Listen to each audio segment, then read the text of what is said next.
Assalamualaikum warahmatullahi wabarakatuh. Perkenalkan, saya Ida Sapitri, NPM 1951010366 dari Fakultas Ekonomi dan Bisnis Islam, Prodi Ekonomi Syariah, kelas E, semester 5, UIN Raden Intan Lampung.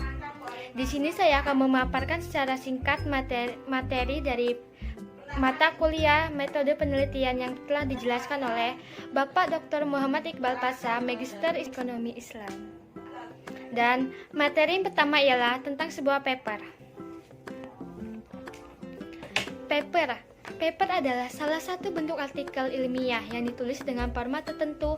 Paper berisi tulisan berisi pembahasan tertentu dari sebuah topik yang didukung dengan data ataupun argumen yang valid. Salah satu cara untuk mendapatkan judul paper ialah kita harus banyak membaca referensi ataupun rujukan ataupun dari bahasa asing. Nah, dari poin-poin tersebut, kita dapat bisa menyimpulkan judul apa yang cocok ataupun topik apa yang menarik yang akan kita bahas. Dan dalam sebuah paper juga terdapat beberapa hal seperti identitas penulis, abstrak, pendahuluan, landasan Al-Quran dan hadis, konsep dan pembahasan 1, konsep dan pembahasan 2, tawaran penulis, kesimpulan dan referensi. Apa sih identitas penulis itu? Identitas penulis adalah kita yang menulis artikel tersebut ataupun paper tersebut ataupun orang-orang yang terkait dalam paper. Abstrak berisi tentang suatu masalah, tujuan penelitian, metode penelitian, dan hasil penelitian. Selanjutnya itu pendahuluan. Pendahuluan merupakan gambaran umum dari observasi awal fenomena mengenai topik yang diangkat. Dan dalam bab ini, pendahuluan ini berisi seperti latar belakang, rumusan masalah, persoalan, topik, dan tujuan dan sasaran. Dan sementara pendahuluan dalam skripsi ialah pendahuluannya terletak di awal ataupun di bab 1 yang terdiri atas latar belakang masalah, rumusan masalah, tujuan masalah, sistematika pembahasan. Namun, dalam sebuah paper, pendahuluan hanya berupa poin pentingnya saja atau deskripsinya. Namun dalam paper hanya memuat latar belakangnya saja, sehingga poin berupa deskripsi tentang permasalahan yang dituju. Dan apa sih poin penting dalam pendahuluan? Poin pentingnya ialah masalah yang diangkat berupa masalah secara umum ataupun secara khusus. Selanjutnya ialah landasan dasar Al-Quran dan hadis. Apa sih landasan dasar Al-Quran dan hadis? Ialah suatu hal yang mendasar atau suatu permasalahan yang terkait dari hadis tersebut ataupun hal yang terkandung dalam ayat-ayat Al-Quran ataupun hadisnya. Selanjutnya konsep dan pembahasan 1. Nah, di dalam konsep pembahasan 1 inilah pembahasan masih secara umum. Sementara di konsep pembahasan kedua ini adalah lebih spesifik atau gambaran secara lebih khusus atau lebih mendetail. Sementara dan tawaran penulis ialah suatu saran dari kita sang penulis artikel tersebut. Kesimpulannya adalah suatu gambaran utuh ataupun isi dari pembahasan kita dari awal ataupun sampai akhir. Dan referensi ialah suatu rujukan atau hal yang kita dapat atau materi yang kita dapat dari luar maupun dari dalam. Seperti kita ambil contohnya kita dari dalam kita ambil dari materinya dari Google atau dari Google Scholar. Nah, itulah referensinya.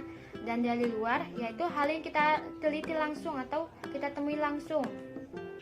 Dan dalam cara penulisan paper ini kita menggunakan referensi Mendeley ataupun aplikasi Mendeley, serta perbanyak rujukan referensi jurnal dari bahasa asing, dan tiap paragrafnya diusahakan mempunyai referensi yang berbeda, dan penulisannya menggunakan body note dan referensinya minimal 18 sampai 25 halaman, itu yang minimal. Dan ukuran kertas ialah A4 spasi 1,15, ukuran kertas kanan dan kiri 4, ukuran kanan dan bawah 3 cm. Contoh dalam penulisan rujukan atau referensinya di dalam sebuah pembahasan. Contoh seperti kayak Hakim spasi 2021 menyatakan bahwa kepemimpinan Islami dapat meningkatkan produktivitas kinerja karyawan berbasis nilai Islam.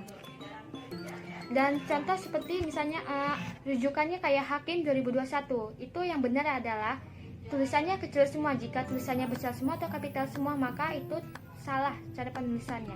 Pengembangan hipotesis.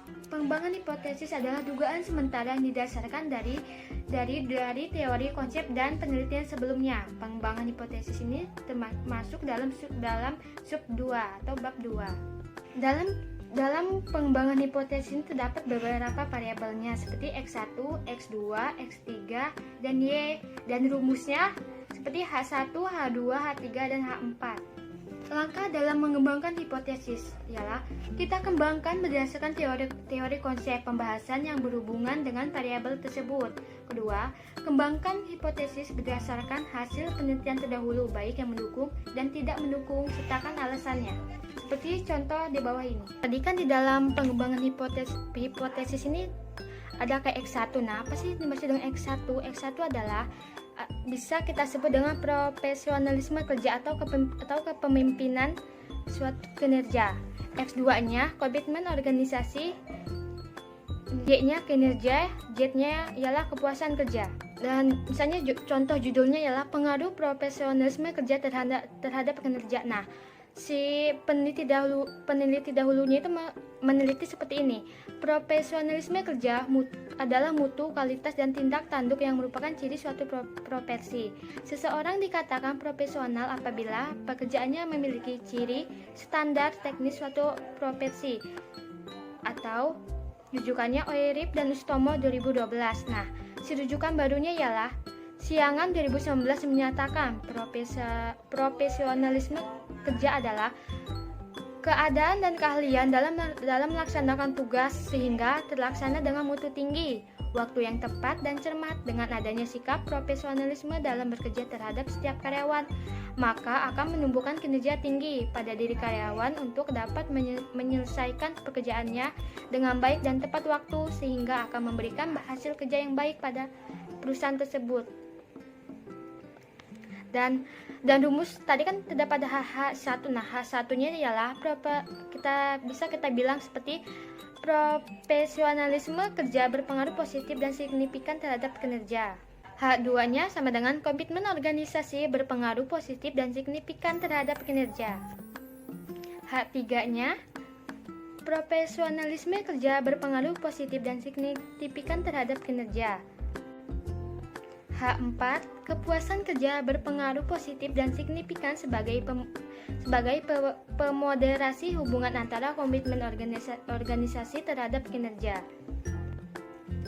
Demikianlah yang dapat saya sampaikan. Apabila ada kata yang salah, saya minta maaf. Saya akhiri. Wassalamualaikum warahmatullahi wabarakatuh.